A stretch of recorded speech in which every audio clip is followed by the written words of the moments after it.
Welcome everyone. આપ સૌનું world of કેમિસ્ટ્રીની અંદર ફરીથી સ્વાગત છે. લાસ્ટ લેક્ચરની અંદર આપણે ગેસિયસ સબસ્ટન્સનું ઇન્ટ્રોડક્શન આપીને થોડી ઘણી શરૂઆત કરી હતી. તેની અંદર ફટાફટ થોડું ઘણું રિવાઇઝ કરી લઈએ. આજનો જો લેક્ચર સ્ટાર્ટ કરીએ પહેલાં we have to see how many points are we have to discuss in this particular unit.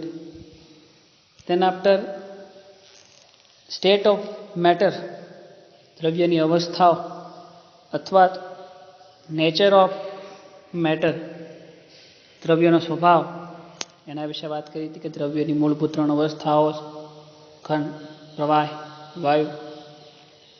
આ ઘન, પ્રવાહી, વાયુઓ એકબીજાથી કઈ રીતે અલગ થાય છે તેના વિશે માહિતી મેળવી હતી. આ યુનિટની અંદર આપણે વાયુ સબસ્ટન્સ એટલે કે વાયુના અણુઓ વિશે વધારે ભાર આપશું. તાપમાન અને દબાણ બદલીએ ત્યારે આ બધી અવસ્થાઓ એનું એકબીજાની અંદર આપણે રૂપાંતર કરી શકીએ છીએ. ઘન હોય, જો તાપમાન દબાણની પરિસ્થિતિમાં ફેરફાર કરાય તો ઘન પદાર્થને ગરમ કરતાં પ્રવાહીમાં ફેરવાય. લાસ્ટ ટાઈમ એ વાત કરી, પ્રવાહીને વધારે ગરમ કરતા વાયુ. અને આનાથી વિપરીત પણ કરી શકાય કે વાયુ હોય એને ઠંડુ પાડીએ તો પ્રવાહીને બધું ઠંડુ પાડતા ઘનમાં રૂપાંતરિત. તો આ રીતના બધી જ અવસ્થાઓ જે છે તેનું એકબીજાની અંદર રૂપાંતર કરી શકાય છે. પછી જે આ ગેસિયસ મોલેક્યુલ છે એને સ્ટડી કરવા માટે પહેલાંથી સમ પ્રિન્સિપલ્સ, એના સિદ્ધાંત, જેને આપણે વાયુના ગતિવાદના સિદ્ધાંત તરીકે ઓળખીએ છીએ, એવા અમુક 4-5 સિદ્ધાંતો છે એની વાત કરી હતી. પૂર્વધારણાઓ, હાઇપોથિસિસ, પોસ્ટ્યુલેટ. પૂર્વધારણાઓની અંદર અતિ સૂક્ષ્મ કણનો બનેલો છે વાયુ. કોઈ એક ગોળાની અંદર એને મૂકવામાં આવે તો ઘણા બધા વાયુઓ અસ્તિત્વ ધરાવે છે. તે બધાનો આકાર ગોળ હોય છે, અતિ સૂક્ષ્મ કણોનો બનેલો છે. એ બધા જ અણુઓ સમગ્ર દિશામાં ગતિ કરે છે, સ્થિતિસ્થાપક હોય, જેથી એમના વચ્ચે અથડામણ થાય છે. અથડામણ થતાં તેમની જે મૂળ ગતિ ઉર્જા છે એ પોતે જાળવી રાખે છે. અણુઓ વચ્ચે કોઈ પણ પ્રકારના આકર્ષણ બળ અસ્તિત્વ ધરાવતા નથી. શૂન્યાવકાશની અંદર પણ તે રહી શકે છે. અને જે એમની ગતિ ઉર્જા, કાઇનેટિક એનર્જી જે છે એ કાઇનેટિક એનર્જી તેના નિરપેક્ષ તાપમાનના સમપ્રમાણમાં હોય. આવી જે પૂર્વધારણાઓ એના વિશે વાત કરી હતી. અને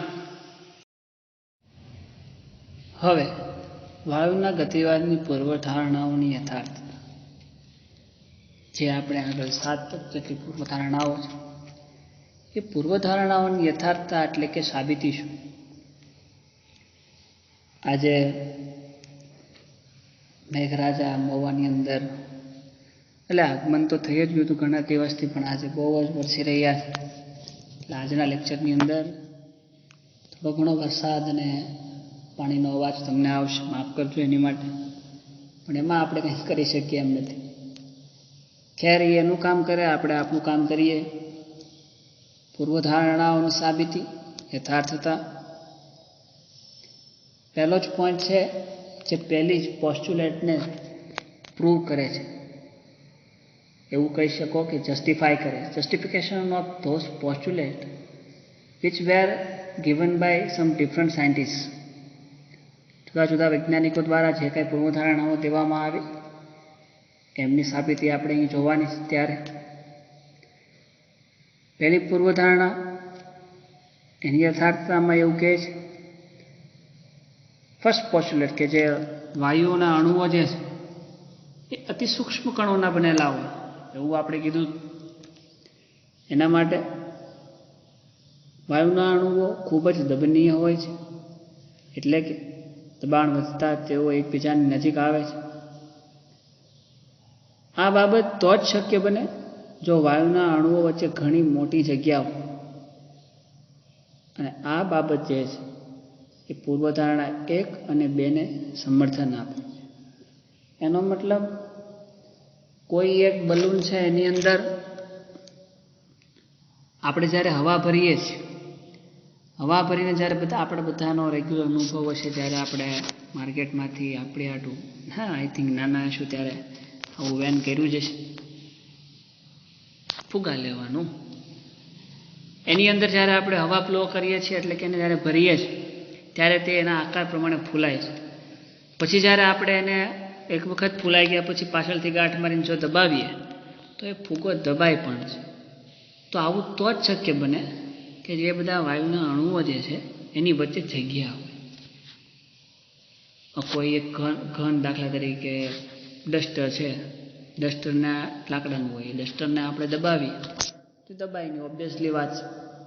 કારણ કે એના અણુઓ જે છે એ એકદમ ક્લોઝ પેક થયેલા છે, એના એક પણ મોલેક્યુલ એટલી બધી જગ્યા નથી, બહુ જ વ્યવસ્થિત અરેન્જમેન્ટ છે. જ્યારે વાયુઓની અંદર એવું નથી. એટલે વાયુઓને જ્યારે તમે ઉપરથી, એટલે કે ફોર એક્ઝામ્પલ આ બલૂન જ છે એની વાત કરીએ તો આ બલૂન જો આ રીતના કોઈ બલૂન હોય, આ બલૂનની અંદર આપણે આ રીતના વાયુઓ ભરેલા હોય.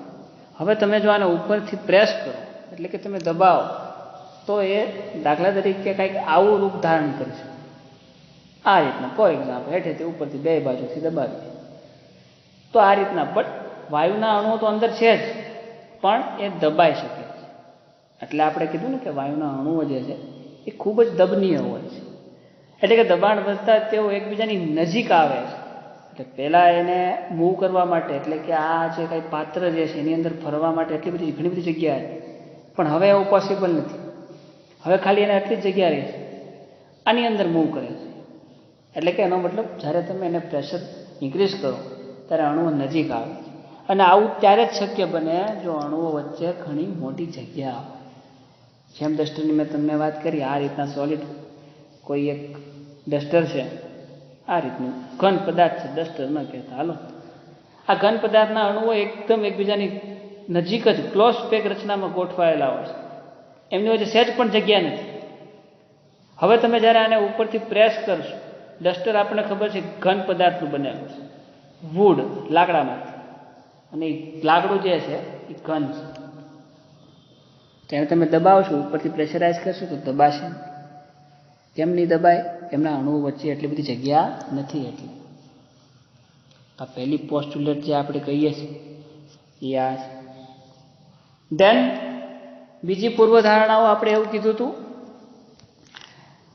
કે વાયુઓ અતિ સૂક્ષ્મ ગોળાકાર અને સ્થિતિસ્થાપક કણોના બનેલા હોય છે. યાદ કરો બીજી પૂર્વધારણાઓ. આઈ થિંક લોકડાઉન ચાલે છે અને સોરી બધા ઘરે જશો, વારંવાર લેક્ચરનું અધ્યયન કરતા હશો તો હવે જે 7 પૂર્વધારણાઓ તમને યાદ રહી ગઈ છે. ન રહી હોય તો એને યાદ કરી લેજો. ખેર, બીજી પૂર્વધારણા આપણે એવું કીધું હતું કે વાયુના અણુઓ જે અતિ સૂક્ષ્મ ગોળાકાર અને સ્થિતિસ્થાપક કણો હોય છે. આ અતિ સૂક્ષ્મ કણોને વાયુના અણુઓ કહેવાય. આગળ ડેફિનેશન આપી હતી. અને તેમની વચ્ચેનું અંતર વધારે હોવાથી તેમને એકબીજાથી અલગ કરી શકાય છે. આથી વાયુના અણુઓને રોકેલા કદને કુલ કદની સાપેક્ષ અવગણી શકીએ, આવી વાત ત્યારે કરી. એકબીજાથી દૂર કરી શકાય. ફરીથી એ જ વાત, કોઈ એક બલૂન જે આવો એક બલૂન છે, કલર આપણે કંઈક અલગ ચોઈસ કરીએ, મજા આવે.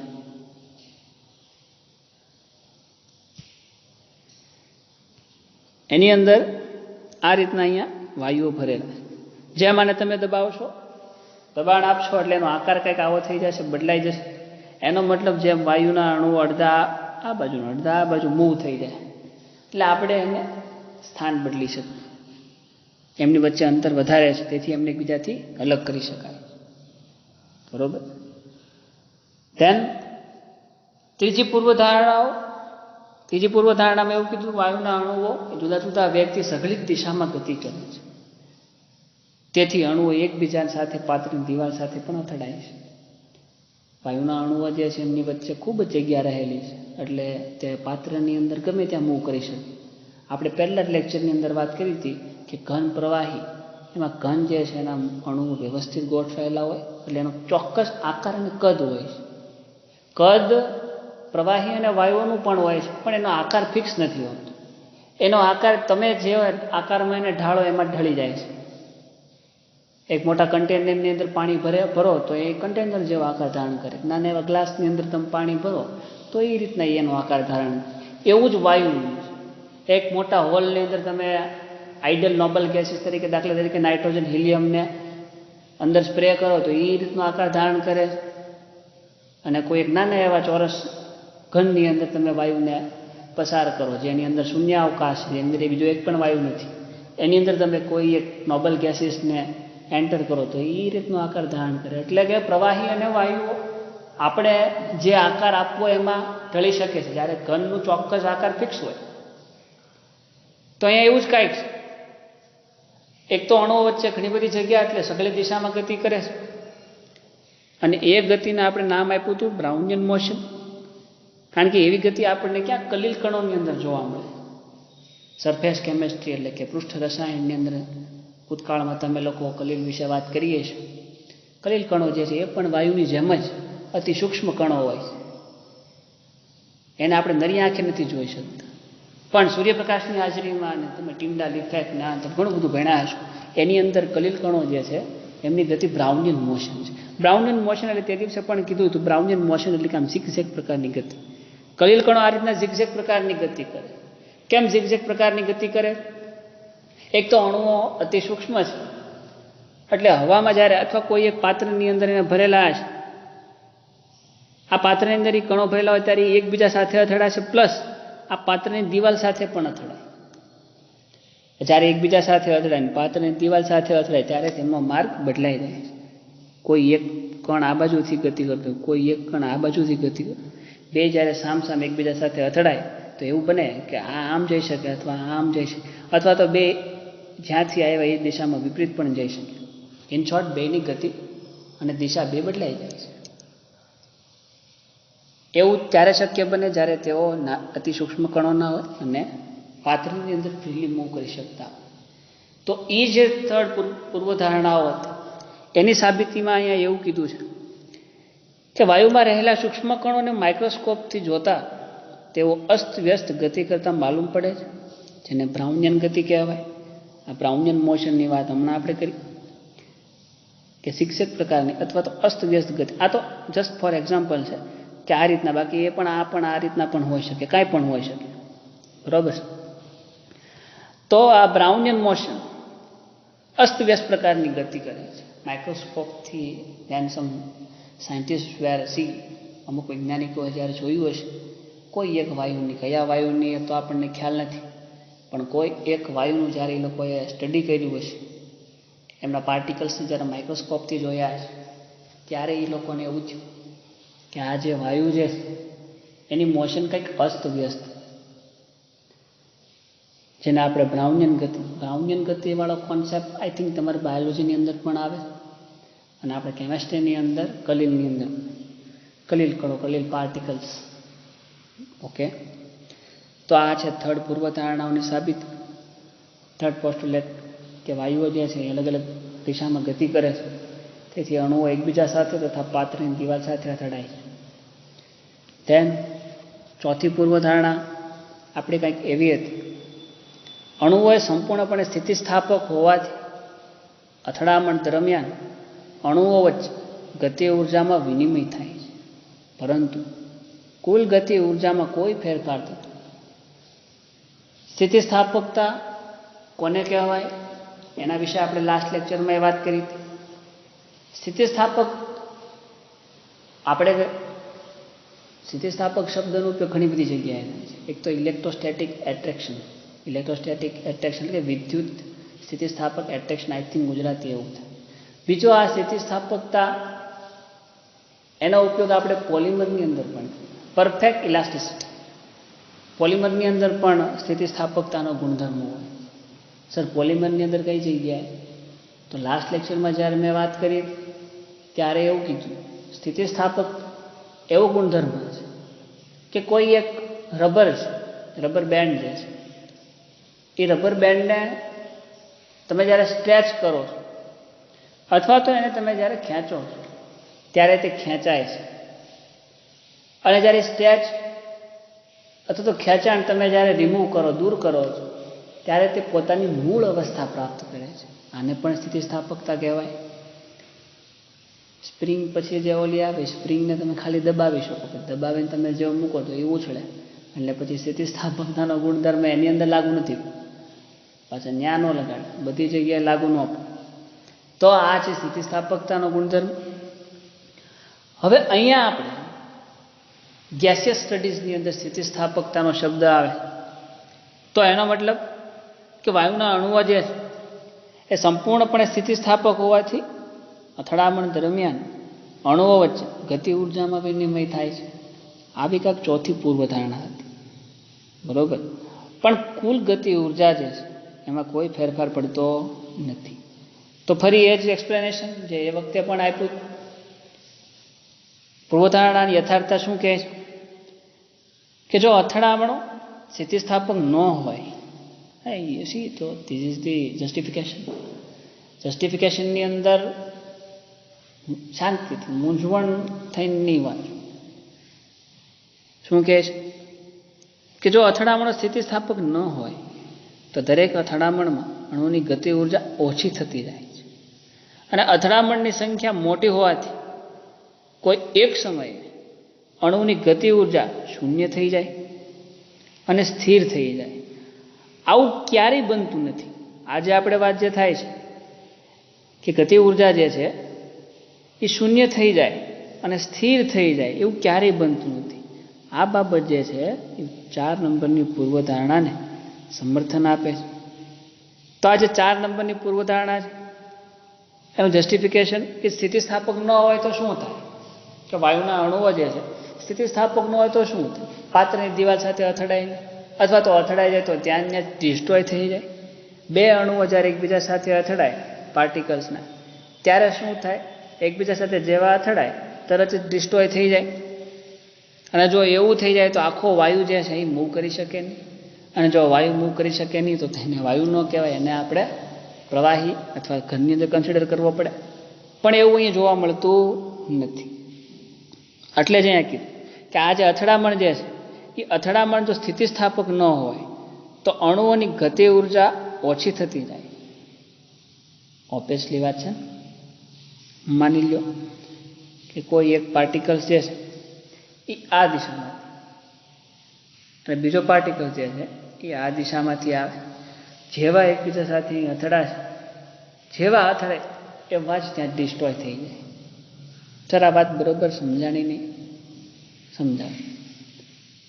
આપણું જે આ વિદ્યાર્થીઓનું ગ્રુપ જે છે એમાંથી લગભગ 80% વિદ્યાર્થીઓ તમારામાંથી બધા ગામડામાંથી આવતા હોય છે. ઓબ્વિયસલી વાત છે, ગામડામાંથી આવતા હોય એટલે ઘરે વાડીને એવું બધું હશે. તો વાડીની અંદર ખબર ધૂળના ઓલા તમારી ભાષામાં કહું તો ઢેફા હોય, એને તમે જ્યારે હાથમાં લઈને દિવાલ સાથે અથડાવો તો એ ભટકાઈને પાછું રિટર્ન નહીં આવે. દિવાલ સાથે જેવું એ ભટકાય અથવા તો જેવું કોલેજન ત્યાં થાય, કેમેસ્ટ્રીની અંદર વાત કરીએ તો there is a collagen between the wall and ઢેફા. સોરી, એટલે જ્યારે એ કોલેજન થશે અથવા તો જ્યારે એ એની યારે અથડાય ત્યારે એ ત્યાં ડિસ્ટ્રોય થઈ જશે. બધી જ ધૂળ જે છે એ ત્યાં નીચે પડી જાય, રિટર્ન તમારા હાથમાં નહીં આવે. જ્યારે કોઈ એક ક્રિકેટનો બોલ લઈ લઈએ અને એને જ્યારે વોલ સાથે અથડાવીએ તો જેટલા ફોર્સથી તમે એને દિવાલ સાથે અથડાવો એટલા જ ફોર્સથી, લગભગ ઓલમોસ્ટ એટલા જ ફોર્સથી તમારી આગળ આવે. બરોબર. તો આ એક સ્થિતિસ્થાપક. એવું જ આ વાયુના મોલેક્યુલ્સની અંદર થાય. જો આ વાયુના મોલેક્યુલ્સ અહીંયા એકબીજા અથડાય નહીં તો દે આર નોટ સે ટુ બી અ ગેસિયસ પાર્ટિકલ્સ, તો એને આપણે વાયુ ન કહી શકીએ. પણ એવું આમાં નથી. એવું આમાં અથડામણ થાય જ. અથડામણ થાય છે ત્યારે પોતાની દિશા પણ બદલી નાખે છે. આ દિશામાં આ જે પાર્ટિકલ છે આ દિશામાં, અથવા તો આ બાજુ ગયો છે ને આ બાજુ. એમની ગતિ ઉર્જામાં થોડો ઘણો ચેન્જ તો આવશે. આપણે રોડ ઉપર હાલીને જતા હોય ને કોકે પાછળથી ગાડી અડાડતી તો આપણે ગતિ ઉર્જા છે કાંઈ પહેલાં હતી જ્યારે એક્સિડન્ટ નહોતું થયું એ પહેલાં અને પછીની ગતિ ઉર્જા એટલે કે આપણી ચાલવાની જે એનર્જી છે એમાં થોડો ઘણો ચેન્જ તો આવી જ જાય છે. એવું જ આની અંદર થાય. કોઈ એક વેગથી આ પાર્ટિકલ્સ આવતો હોય,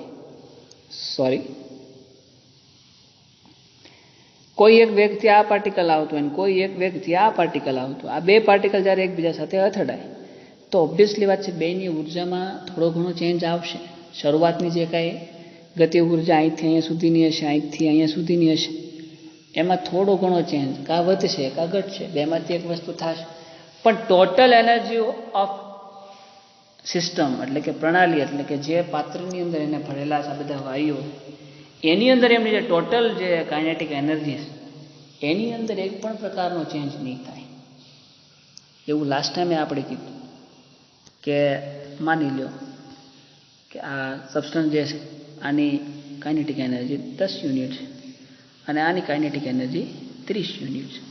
ટોટલ કેટલી થશે તો કે 40 યુનિટ. ઓકે, અથડામણ પહેલાંની. હવે જ્યારે એકબીજા સાથે કોલિઝન થશે ત્યારે માની લો આ વધીને થઈ ગઈ 12 યુનિટ અને આ ઘટીને થઈ ગઈ 28 યુનિટ, તો ટોટલ એનર્જી તો 40 હશે. Yes, that is the point. Total energy of the system will be as it is. Energy ન કહેતા કાઇનેટિક એનર્જી કહીશું આપણે. સો total kinetic energy of system cannot be changed while two particles are collide with each other. એકબીજા સાથે જ્યારે અથડાશે ત્યારે તેમની કુલ ગતિ ઉર્જા છે એમાં કોઈ ચેન્જ નહીં થાય. હા, પાર્ટિકલ્સની જે કાઇનેટિક એનર્જી એમાં થોડો ઘણો ચેન્જ આવશે, કાં વધશે કાં ઘટશે. તો મેં જોયું આ બે જગ્યાએ ઘટી ગઈ છે, ઓલી બે જગ્યાએ વધારી દઈ. આ ગણતરીમાં ભૂલ હોય તો માફ કરજો, સ્ટાર લગાડી દઈએ આપણે. પણ પોઈન્ટ ઓફ વ્યૂ મારો તમે શું છે એ સમજી ગયા.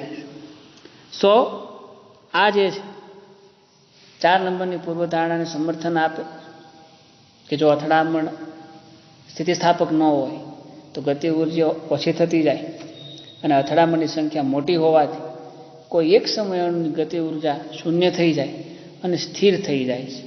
અને આવું ક્યારેય થતું નથી. એવું ને એવું આનું નાનું એક્ઝામ્પલ તમે લોકો કેમેસ્ટ્રીમાં જોયું હશે, અથવા ખ્યાલ ન આવ્યો હોય તો હું જરાક વાત કરું, આપણી પાસે ટાઈમ તો છે જ. આપણે 11-12 સાયન્સની અંદર એવું ભણતા હતા કે કોઈ એક અણુ છે, એની આઉટર મોસ્ટ શેલની અંદર ઇલેક્ટ્રોન્સ આવે. જેમ અહીંયા શૂન્ય થતું નથી અથવા તો સ્થિર થઈ નથી જતું, એવું ને એવું જ ત્યાં છે. તમને કહું કે આ કોઈ એકમાં સોડિયમ, ફોર એક્ઝામ્પલ સોડિયમ, આ સોડિયમનું ન્યુક્લિયસ છે, એની અંદર પ્રોટોન અને ન્યુટ્રોન બે આવેલા છે. પ્લસ ઇલેક્ટ્રોન જે છે એની આઉટર મોસ્ટ શેલની અંદર રીતના ગતિ કરતા છે. બરોબર છે? તો કે હા સાહેબ, એ તો અમને ખ્યાલ છે. હવે બીજી વાત એ છે કે આ જે ઇલેક્ટ્રોન જે છે અહીંયા ફરે છે, આ બધા ઇલેક્ટ્રોન છે. માની 11 ઇલેક્ટ્રોન હોય, સોડિયમનો એટોમિક નંબર ઇઝ 11, તો 11 ઇલેક્ટ્રોન જે છે એની આઉટર મોસ્ટ શેલની અંદર ગતિ કરતા છે. હવે ક્યારેય એવું બન્યું કે ઇલેક્ટ્રોન જે છે એ એના ન્યુક્લિયસની આમ સરાઉન્ડિંગ આજુબાજુ ફર્યા જ કરે છે, પછી ફરતો ક્યારે આ ન્યુક્લિયસની અંદર પડી જશે, એવું ક્યારેય થાય છે? તો કે ના. કેમ? Because it is energy of electrons. our fundamental particle has some kinetic or some internal energy.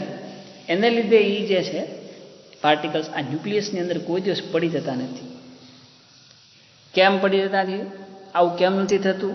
તો આ ગેસિયસ સ્ટડીઝનો કોન્સેપ્ટને કદાચ from my point of view apply કરવો કરી શકીએ કે તેઓ અતિ સૂક્ષ્મ કણો છે, અને સતત મૂવેબલ છે, એટલે એવું થતું નહીં. જો એવું થતું હોત તો આ કેમેસ્ટ્રીનો જન્મ જ ન થયો હોત અને આપણે ભણતા જ ન હોત કે ભાઈ આ રીતના જો આમાં પડી જાય તો that will be something will be happen. શું થાય મને નથી ખ્યાલ, પણ આ વાત મને યાદ આવી એટલે મેં તમને કીધું. પણ જે આ વાતને કાંઈ લાગતી વળગતી નથી, પણ જે આ વાત કે સ્થિર થઈ જાય એવું ક્યારેય થતું નથી. ગતિ ઉર્જા શૂન્ય થઈ જાય એટલે એનો મતલબ કે મૂવ કરવાનું નથી, એક જગ્યાએ ડિસ્ટ્રોય થયા ત્યાં જેમ મેં હમણાં વોલ અને ઓલા ફીફાની વાત કરી એની જેમ જ. ખેર, નેક્સ્ટ પૂર્વધારણા, 5મી પૂર્વધારણા જે હતી એ 5મી પૂર્વધારણા શું કહેતી હતી? અણુઓ વચ્ચે આકર્ષણ બળ અસ્તિત્વ ધરાવતા. પૂર્વધારણા 5 જે છે એની સાબિતીમાં ઇન્દ્રિયથરતામાં એવું સ્ટેટમેન્ટ, ખૂબ જ સંકોચન પામેલા વાયુ પરનું દબાણ ઘટાડ તે પ્રસરણ પામે છે. આ બાબત પૂર્વધારણા 5ને સમર્થન આપે. અહીંયા પણ એ જ એક્ઝામ્પલ જે પહેલાં લીધું હતું, બલૂન જે એની અંદર કોઈ ગેસિયસ પાર્ટિકલ્સ ઉપરથી તમે જ્યારે પ્રેશરાઇઝ કરો ત્યારે તેનો આકાર સમથિંગ લાઈક આવો આ રીતના વાયુ અંદર ગોઠવાય. સંકોચ અથવા તો પ્રેશર જે આની ઉપરથી છે એને તમે જ્યારે રિલીઝ કરશો એટલે પોતાની મૂળ અવસ્થા પ્રાપ્ત કરશે. એક કારણ સ્થિતિસ્થાપકતાનો ગુણધર્મ છે. એ સ્થિતિસ્થાપકતા કોને કારણે છે? પાર્ટિકલ્સના કદને કારણે. અતિ સૂક્ષ્મ છે, બધા જ વચ્ચે ઘણી બધી જગ્યા છે. આ બે કારણથી પોતાનો મૂળ સ્વભાવ ધારણ કરશે. એનો મતલબ આજે આના કરતાં સહેજ ટૂંકી જગ્યા છે એની અંદર એનું સંકોચન થયેલું છે. તમે જ્યારે પ્રેશર રિલીઝ કરો એટલે પોતાની મૂળ અવસ્થા, મૂળ આકાર ધારણ અવકાશની અંદર ત્યારે પ્રસરણ પામે છે અને મૂળ આકાર ધારણ. જો એટ્રેક્શન ફોર્સ હોય, પોઈન્ટ આપણો એ છે. સર આ તો વાત અમને સમજાય ક્યારને એક જ વાત ચાલે છે. We can understand all this things, but our point is that if there is a attraction force is present, then what happen? જો ત્યાં આકર્ષણ બળ હોત તો કંઈક રિએક્શન થઈ જાત અને તે ફ્રી ફોર્મમાં અસ્તિત્વ ન ધરાવી શકે. I know there is a large number of chemical reactions about gaseous molecules are available in our chemistry. ઘણી બધી રાસાયણિક પ્રક્રિયાઓ જેમાં ગેસિયસ પાર્ટિકલની વાત થાય છે. પણ અહીંયા આપણે કોઈ એક ગેસની વાત કરીએ છીએ. દાખલા તરીકે એટ્રેક્શન આકર્ષણ બળની આપણે વાત કરીએ તો સોડિયમ Na++ Cl નેગેટિવ બેની પ્રક્રિયા કરો એટલે NaCl બને, આપણને ખબર છે. Why? There is a attraction between the positive and negative charge. ધન અને ઋણ વીજભાર વચ્ચે આકર્ષણ બળ જેને કારણે NaCl બને. મેગ્નેટની અંદર નોર્થ એન્ડ સાઉથ પોલ હોય, બે વિરુદ્ધ વીજભારો વચ્ચે એટ્રેક્શન હોય છે, આકર્ષણ. દેટ્સ વાય દે આર એકબીજાને ચીપકી જાય છે. જેમ અહીંયા કોઈ એક બંધ બનતો છે, આયોનિક બંધ બને, એવું ગેસિયસ પાર્ટિકલની અંદર નથી. જ્યારે બે આ સોડિયમ અને chlorine they are also a very small size, એ બેને જ્યારે એકબીજાની નજીક લાવવામાં આવે છે ત્યારે એમની વચ્ચે આકર્ષણ થાય છે. પણ વાયુઓને જ્યારે તમે આ રીતના નજીક લાવો ત્યારે તેમાં આ રીતનું એક પણ પ્રકારનું આકર્ષણ જોવા મળતું, પ્રસરણ પામે છે. Then our sixth postulate કે અણુઓની ગતિ ઉપર ગુરુત્વાકર્ષણ બળોની અસર થતી નથી. Same thing will be happen in colloidal solution. કલિલ દ્રાવણોની અંદર પણ તમે જુઓ તો એના ઉપર પણ ગુરુત્વાકર્ષણ બળની એક પણ પ્રકારની અસર થતી નથી. એવું જ ગેસિયસ પાર્ટિકલની અંદર જોવા મળે. આ પૂર્વધારણાને સાબિત કરવા માટે આર્ગ્યુમેન્ટ અથવા તો સ્ટેટમેન્ટ એવું છે. બ્રોમિનની વાત કરીએ. બ્રોમિન તમારા આવર્ત કોષ્ટકની અંદર ફ્લોરિન ફેમિલી 17મો સમૂહ અથવા હેલોજન સમૂહની અંદર આવેલું અને 35 નંબરનું એલિમેન્ટ છે. General electronic configuration NS2 NP6 because P બ્લોકની અંદર આવે છે. અને as our knowledge about periodic table and orbitals, જે બ્લોકમાં જે કાંઈ એલિમેન્ટ હોય, S બ્લોકની અંદર હોય, Pમાં હોય, D હોય કે F હોય, જે બ્લોકમાં જે એલિમેન્ટ હોય એ જ ઓર્બિટલની અંદર લાસ્ટ ઇલેક્ટ્રોન જે છે એ ઓક્યુપાય થાય છે. એટલે બ્રોમિન જે છે એ P બ્લોકમાં છે, લાસ્ટ ઇલેક્ટ્રોન P કક્ષક P ઓર્બિટલની અંદર દાખલ થાય એટલે જનરલ ઇલેક્ટ્રોનિક રચના NS2 NP6. આ જનરલ ઇલેક્ટ્રોનિક રચના છે કોની છે તો કે સર P બ્લોકની છે. તો સર બ્રોમિન ઇલેક્ટ્રોનિક રચના શું થાય તો એ તમારે મને કહેવાનું છે, મેસેજ કરી શકો છો. કોમેન્ટ બોક્સની અંદર પણ લખી શકો કે sir electronic configuration of bromine is this. It's your homework. ના આપણે અહીંયા વાત કરીએ છીએ બ્રોમિન, કે બ્રોમિન જે છે વાયુ છે. બ્રોમિનની બાષ્પ ભરેલી કાચની બરણી ઉપર એક ખાલી બરણી ઊંધી મૂકો. એનો મતલબ જુઓ, આ એક બરણી છે આ રીતના. એક જ મિનિટ.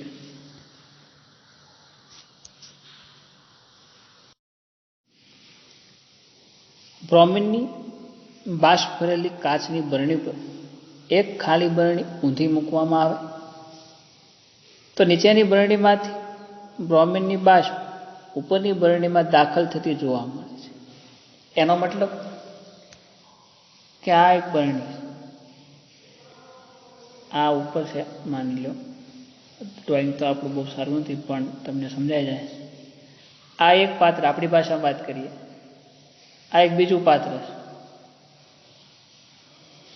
આ રીતના બે બરણી છે, આ ઉપરની છે અને આ નીચેની છે. આપણે જે વાત કરીએ એમ કે એક બરણીની અંદર નીચેની બરણી જે છે અહીંયા આપણે બ્રોમિનની બાષ્પ, ખરેખર બ્રોમિનનો કલર ઓરેન્જ ઉપર હોય પણ અત્યારે અહીંયા તમને બતાવ્યા એટલે બ્લુ કલરની અંદર અહીંયા there is a vapour of bromine. એ બાષ્પ ભરેલી છે અને એની ઉપર કોઈ એક ખાલી બરણી જે છે એ ઊંધી મૂકે.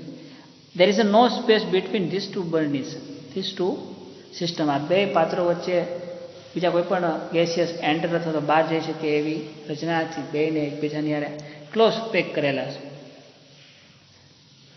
તો આની અંદર તમે ઓબ્ઝર્વ કરશો કે આ જે બ્રોમિનની બાષ્પ જે છે એ ધીરે ધીરે અહીંથી અહીંયા ઉપરની બરણીમાં ટ્રાન્સફર થતી જોવા મળે છે. અહીં ગુરુત્વાકર્ષણની અસર જો પ્રબળ હોય તો બ્રોમિનના અણુઓ ઉપર તરફ ગતિ કરી શકે નહીં. ન્યૂટન દાદાએ જે આપણને નિયમો આપ્યા છે ગ્રેવિટી ઉપર, કે વિશ્વની કાંઈ પણ વસ્તુ હોય નાનામાંથી નાનામાં નાનું ધૂળનું જે રચકણ હોય ત્યાંથી લઈને પહાડની મોટી શિલાઓ, એને તમે જ્યારે ઉપરથી હવામાં મૂકી દો તો એ હંમેશા નીચે જ ગતિ કરે, કોઈ દિવસ ઉર્ધ્વ દિશામાં ગતિ નહીં કરે. પણ આની અંદર એવું જોવા નથી મળતું. ગુરુત્વાકર્ષણ બળની અસર પ્રબળ નથી. દેટ્સ વાય બ્રોમિનના અણુઓ જે છે એ ઉપર તરફ ગતિ કરે. તો અહીં જો ગુરુત્વાકર્ષણ બળ જો પ્રબળ હોત, પ્રબળ નથી એટલે આવું, જો પ્રબળ હોત તો બ્રોમિનની બાષ્પ જે પ્રબળ અસરની ઉપર તરફ ગતિ કરી શકે નહીં, જે એવું દર્શાવે છે વાયુના અણુઓની ગતિ ઉપર ગુરુત્વાકર્ષણ બળની અસર નહિવત હોય. આમ ફ્રોમ ધીસ એક્ઝામ્પલ આપણે એવું કહી શકીએ કે વાયુના જે અણુઓ છે એની ગતિ ઉપર ગુરુત્વાકર્ષણ બળોની અસર થતી નથી અથવા જોવા મળતી. ધેન અવર લાસ્ટ પોસ્ટ્યુલેટ, આપણી છેલ્લી પૂર્વધારણા કે અણુઓની સરેરાશ ગતિ ઉર્જા એ નિરપેક્ષ તાપમાનના સમપ્રમાણમાં હોય છે. નિરપેક્ષ તાપમાન લાસ્ટ ટાઈમે મેં તમને કીધું હતું, નિરપેક્ષ તાપમાન એટલે કે 0 કેલ્વિન ટેમ્પરેચરે અથવા 0 કેલ્વિને જે તાપમાન માપવામાં આવે તે નિરપેક્ષ તાપમાન કહેવાય છે. એની યથાર્થતા કે વાયુને જો ઉષ્મા અથવા ઉષ્મા ઉર્જા આપવાથી તેનું તાપમાન વધે. જેમના પહેલાં જ આપણે પહેલી જ લેક્ચરની અંદર વાત કરી કે તાપમાન અને દબાણની પરિસ્થિતિમાં જો તમે ફેરફાર કરો તો જે આ દ્રવ્યની અવસ્થાઓ તેનું એકબીજાની અંદર રૂપાંતરણ થઈ છે. એમ અહીં વાયુને ઉષ્મા ઉર્જા આપવાથી તેનું તાપમાન વધે છે તથા તેના અણુઓની ઝડપ પણ વધે. પરિણામ અણુઓની જે સરેરાશ ગતિ ઉર્જા છે એ પણ વધે છે. જે દર્શાવે છે કે તાપમાન વધતા અણુઓની સરેરાશ ગતિ ઉર્જા વધે છે. From experimental results we can say that, અથવા તો એવું પ્રૂવ થયું છે કે અણુઓની સરેરાશ ગતિ ઉર્જા તેના નિરપેક્ષ તાપમાનના સમપ્રમાણમાં. Sir justification, we can not understand all this things. તો સિમ્પલ હું તમને વાત કે પાણી જે છે એને એક ગ્લાસની અંદર ભરે. આ કોઈ એક પાત્ર છે. આ પાત્રની અંદર વોટર મોલેક્યુલ જે છે અહીં સુધી ભરેલા છે. હવે according to our thermodynamics our knowledge, જ્યાં સુધી આપણે આ પાત્રને એક પણ પ્રકારની ઉર્જા નહીં આપીએ, ઉષ્માની, ગરમી નહીં આપીએ, ત્યાં સુધી આ જે મોલેક્યુલ્સ જે છે એ જ અવસ્થામાં ત્યાં જ બેસી રહે છે. જેવું તમે નીચેથી એને ઉષ્મા આપો થ્રુ બર્નર અથવા તો જે કાંઈ તમારી આગળ હીટિંગ સિસ્ટમ હોય એના વડે તમે જો આને ગરમી આપો એટલે જે પાણીના મોલેક્યુલ્સ જે છે ધીરે ધીરે પાત્રની દિવાલ, વોલ જે છે એને ઉર્જા મળશે. ત્યારબાદ એના નીચેના લેયરના અણુઓ, ત્યારબાદ ઉપર એમ છે ઇનિશિયલ જે મોલેક્યુલ શરૂઆતમાં સપાટી ઉપર છે એ બધાને જ ગરમી મળે. ત્યારે શું થશે? તમે એવું ઓબ્ઝર્વ કર્યું હશે કે સર પાણી ઉકળવા મળે એટલે કે એની અહીંથી ધીરે ધીરે વરાળ બનવા મળે અને એ હવામાં ગતિ કરવા મળે. એ પહેલાં સર પાણીની અંદર સેજ અવાજ પણ આવવા મળે એવું જોયું છે. એબવ 100 ડિગ્રી સેલ્સિયસ પાણી જ્યારે ઉકળવા મળે વધારે, ત્યારે અણુઓ જે છે અને આ પાણીને તમે જ્યારે જોશો ત્યારે પાણી સેજ એની જગ્યામાં અહીંયા અણુઓ જે છે હલતા હોય એવું પણ તમને જોવા મળે. એનો મતલબ બધા જ અણુઓ વચ્ચે ગતિ ઉર્જા જે છે એ વધી ગઈ. અણુઓ જે છે ગતિ, ઓબ્વિયસલી વાત છે, ઉનાળાનો સમય હોય અને આપણે રોડ ઉપર શૂઝ અથવા તો સેન્ડલ પહેર્યા વગર બહાર જઈએ તો ગરમીને કારણે આપણા પગ દાજીએ તો આપણે કેવા ફટાફટ ચાલવા લાગીએ. હા, નો ડાઉટ આપણું મોસ્ટ ઓફ ક્રાઉડ ગામડામાંથી જ છે એટલે કોઈ એવી કોમેન્ટ ન કરતા કે સર અમે તો એ જ રીતના હાલીએ છીએ વગર ચપ્પલે અથવા વગર શૂઝે. પણ જનરલ વાત કરું, અથવા બરફનો કોઈ ચોસલો, બહુ જ મોટો ચોસલો કોઈક આપણને હાથમાં આપી તો જે ઠંડુ લાગે છે, ઇન શોર્ટ ટેમ્પરેચર બદલાય છે ગરમ અથવા ઠંડુ, ત્યારે આપણી મૂવમેન્ટ પણ બદલાય છે. આપણા હાથની અંદર જે કાંઈ પાર્ટિકલ્સ ને સી એવરીવેર ઇઝ કેમિસ્ટ્રી. તમારી ખાલી નજર હોવી. હું હંમેશા તમને કહેતો આવ્યો, જ્યાં જ્યાં તમે જુઓ ત્યાં કેમિસ્ટ્રી છે એવરીવેર. બટ તમારી પાસે એવી દ્રષ્ટિ હોવી તો તમે કેમિસ્ટ્રીના કોઈ પણ કોન્સેપ્ટને ગમે તે એપ્લાય કરી શકો. સો પોઈન્ટ ઇઝ દેટ કે ઉષ્માની અંદર ફેરફાર થાય એટલે કે ગરમીની અંદર વધી જાય અથવા ઘટી જાય તો મૂવમેન્ટ જેમ બદલાઈ જાય છે એમ પાર્ટિકલ્સની મૂવમેન્ટ પણ બદલાઈ જાય છે. તમે આને ડાઉન કરો તો પાર્ટિકલ્સની ગતિ જે છે at the room temperature 25 degree Celsius as it is રહેશે. પણ જેવું તમે આને નીચેથી ઉષ્મા આપો એટલે અણુઓની ઉર્જા જે છે એ વધે. અણુઓની ઉર્જા વધે એટલે અંદર એની જે મૂવ થવાની જે સ્પીડ જે છે એ પણ ઓટોમેટિક ઇન્ક્રીઝ થઈ જાય છે. એ ઇન્ક્રીઝ થાય તો જે અથડામણ જે છે એ પણ ખૂબ વધી જાય. પર સેકન્ડે કંઈક થતું હોય એની બદલે પર સેકન્ડે થોડીક એના કરતાં વધી જાય. કેમ? મુવમેન્ટ વધી ગઈ બધાની એક હારે. એ ગતિ ઉર્જા જ્યારે એમોંગ ધી મોલેક્યુલ્સ એટલે કે પાર્ટિકલ્સ જ્યારે અંદર ભટકાશે ત્યારે વધી જાય. પ્લસ એ મોલેક્યુલ્સ પાત્રની દિવાલ સાથેની અથડામણો પણ વધી જાય.